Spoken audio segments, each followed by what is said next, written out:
Baik, Assalamualaikum warahmatullahi wabarakatuh. Kita jumpa lagi Waalaikumsalam di warahmatullahi. program Komentar Berita Smart TV. Sahabat Smart TV, komentar berita kita kali ini adalah berita yang menyita perhatian publik dalam minggu-minggu terakhir ini. Berita apa? Ini dia beritanya. Rumah ibadah saudara-saudara kita non-muslim itu bunyikan toa sehari 5 kali dengan kenceng-kenceng secara bersamaan. Itu rasanya bagaimana? Yang paling sederhana lagi, tetangga kita ini kalau kita hidup dalam satu komplek itu misalnya, kiri kanan depan belakang pelihara anjing semua. Misalnya menggonggong dalam waktu yang bersamaan, kita ini terganggu nggak? Artinya apa? Bahwa suara-suara ini, apapun suara itu ya, ini harus kita atur supaya tidak menjadi gangguan. Ya, speaker di musola, masjid monggo dipakai, silahkan dipakai. Tetapi tolong diatur agar tidak ada yang merasa terganggu. Agar niat menggunakan toa, menggunakan speaker sebagai sarana, sebagai wasilah untuk syiar, melakukan syiar tetap bisa dilaksanakan tanpa harus mengganggu mereka yang mungkin tidak sama dengan keyakinan kita. Berbeda keyakinan kita harus tetap hargai. Itu saja intinya. Itu tadi pernyataan Menteri Agama Republik Indonesia yang menyamakan suara azan dengan gonggongan anjing yang tentu saja ini sangat menyakitkan kita. Menteri Agama Republik Indonesia yang menyatakan hal itu mendapat tanggapan yang sangat serius dari berbagai kalangan. Ya, pernyataan keras dari berbagai daerah seperti dari Sumatera Barat, Sumatera Selatan, Kalimantan Selatan, ada dari Aceh. Dan hari Jumat lalu, Aliansi Masyarakat Lampung mengadakan aksi di kantor Kementerian Agama Provinsi Lampung di Bandar Lampung. Dan saya mengatakan atas nama Ketua Lembaga Kerapatan Adat Alam Minangkabau, haram untuk Menteri Agama menginjak tanah Minangkabau. Konflik. Kami pula atas nama Jawara Palembang serta aktivis-aktivis serta para habaib dan ulama, asatidz dan kiai menyatakan menolak kedatangan. Berikut pesantren dan majelis-majelis taklim menolak kedatangan meminta Presiden RI Joko Widodo meninjau ulang serta mempertimbangkan atas pengangkatan Menteri Agama. Demikian kami sampaikan petisi ini untuk diteruskan ke Presiden Republik Indonesia, Balikpapan, 25 Februari 2022. Kalian saja ketika agama dinisahkan, maka ganti saja pakaian kalian dengan kain kafan. Masya Allah. Sahabat Smart TV, saat ini kami sudah tersambung dengan Ustadz Gunawan Parikesit yang juga ikut dalam aksi di kantor Kementerian Agama kemarin. Assalamualaikum, Bung Gunawan. Waalaikumsalam warahmatullahi wabarakatuh. Alhamdulillah, sehat selalu. Sehat. Tabarakallah. Alhamdulillah, yang penting sehat ya. Amin. Amin. Pak Gun, Ustadz Gunawan. Jadi bagaimana sampai hari ini perkembangannya tentang aksi-aksi kita yang menuntut pernyataan Menteri Agama yang kita minta agar dia mencabut pernyataannya. Sampai sejauh ini sudah bagaimana prosesnya, Mas Gun? Ya, yang jelas kemarin kami aksi tanggal 4 Maret 2022 di Kementerian Agama Provinsi Lampung. Kami memang sengaja tidak membawa surat-surat pernyataan.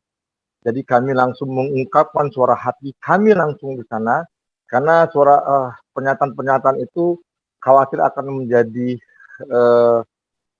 pengisi tong sampah saja bagi mereka. Jadi biarlah media yang menyuarakan. Dan di situ kami memberikan juga tuntutan agar Pak Yakut, Menteri Agama Republik Indonesia bertobat. Karena menganalogikan, memisalkan suara azan dengan beberapa ekor anjing yang suaranya kuat. Astagfirullahaladzim. Kedua, kami minta untuk beliau mundur. Kalau tidak mau mundur, kami minta Presiden Jokowi untuk memecatnya. Kalau Pak Jokowi tidak berani untuk memecatnya, Pak Jokowi yang mundur. Dia tidak pantas kalau begitu. Untuk memiliki pembantu-pembantunya yang seperti itu. Karena suara pembantunya itu representatif dari suara pemimpinnya. Karena itu Pak Jokowi harus bertanggung jawab untuk memecatnya kalau beliau tidak mau mengundurkan diri, Pak Yakut. Kemudian ada satu hal, kami akan membawa ini ke pelaporan ke Mabes Polri. Kita semua sudah paham bahwa beberapa waktu lalu ada beberapa elemen yang melapor ke Mabes Polri dan ditolak. Pertama ke Polda Metro Jaya, betul tidak bisa diterima karena lokus deliktinya bukan di situ. Kemudian ke Mabes Polri diminta untuk adanya fatwa MUI oleh Mabes Polri.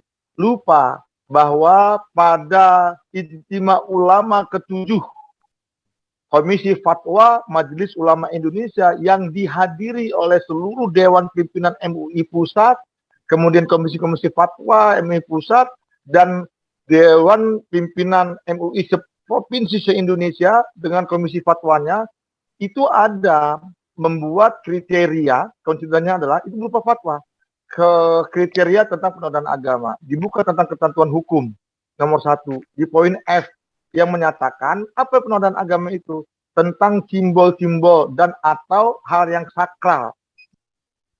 Dicontohkan, antara lain adalah Ka'bah, masjid, dan azan, suara azan. Jadi fatwa apa lagi yang harus dilengkapi oleh pelapor ke Mabes Polri, oleh Mabes Polri untuk diterimanya laporan.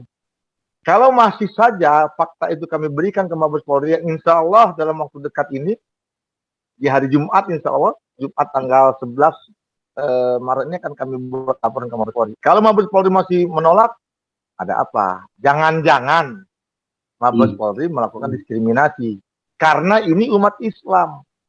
Tapi insya Allah, saya yakin ini Kapolri walaupun agamanya non-Muslim, beliau sangat memegang teguh dasar-dasar hukum dan tidak akan melakukan diskriminasi. Hanya mungkin kemarin pihak-pihak dari Mabes Polri belum memahami saja. Dan akan kita kasih pemahaman dengan membuat laporan nanti di tanggal insya Allah tanggal 11 Maret 2022 ini.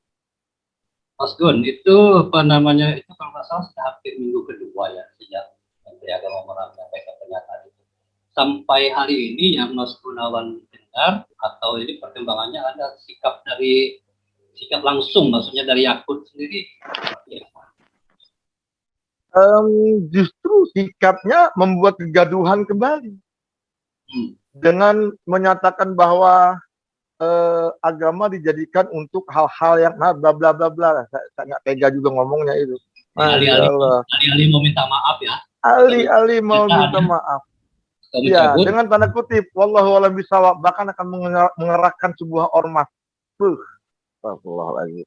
Ya kalau kita berserah diri pada Allah saja. Oke, sampai begitu ya. Jadi target kita kalau sampai misalnya tidak ada sikap baik dari Yakut maupun dari Presiden Jokowi pada Yakut, jadi kita akan terus menuntut sikap kita ini. Ya, kita akan melakukan aksi berjilid-jilid. Kemarin kita sudah toleransi ke beberapa pihak, berbagai macam pihak, yang tadinya tanggal 4 itu kita akan turun dengan ribuan massa, dengan berbagai macam elemen, termasuk kemarin ada Laskar Merah Putih juga ikut, dan kita sudah toleransi untuk tidak terlalu banyak membawa massa, hanya perwakilan-perwakilannya saja. Tapi kalau ini tetap tidak diakomodir, kita akan turun dengan banyak massa. Satu hal yang perlu kita pahami bahwa kita patuh terhadap pemerintah. Surat edaran nomor 5 tahun 2022 tentang pengeras suara di musola atau masjid, itu bagi kami masih bisa kita tolerir. Karena memang itu aturan sudah ada sejak 1978, tapi itu bukan hal yang mengikat, itu himbauan, dikembalikan lagi kepada daerah masing-masing. Tapi persoalan dimisalkannya suara azan dengan gonggongan anjing, ini masalahnya. Bukan kami orang-orang intolerir. Kami NKRI, jangan tuduh bahwa kami orang-orang yang radikal, bahwa kami orang-orang yang tidak patuh terhadap aturan-aturan di negara Republik Indonesia yang sangat kami cintai ini. Karena kita sadar ini, negara Republik Indonesia ini juga merdeka karena ulama, karena teriakan Allahu Akbar. Mengaji. Baik, mudah-mudahan perjuangan kita tidak sia-sia ya Mas Gun ya. Itu Amin. Amin ya rabbal alamin. Kita terus berjuang Insyaallah. di nama Allah ini. Insyaallah. Amin ya rabb. Ya, terima kasih ya. Don. Amin wa iyyakum. Ya, sobat Barakallah. bincang-bincang kita dengan salah satu pejuang Islam Lampung yang terus bersuara untuk Islam, yang tadi sudah kita dengarkan suaranya, Mas Gunawan berikut. Ya, demikian komentar berita Smart TV kali ini. Terima kasih atas perhatian Anda dan sampai jumpa di lain pertama. Wassalamualaikum warahmatullahi wabarakatuh.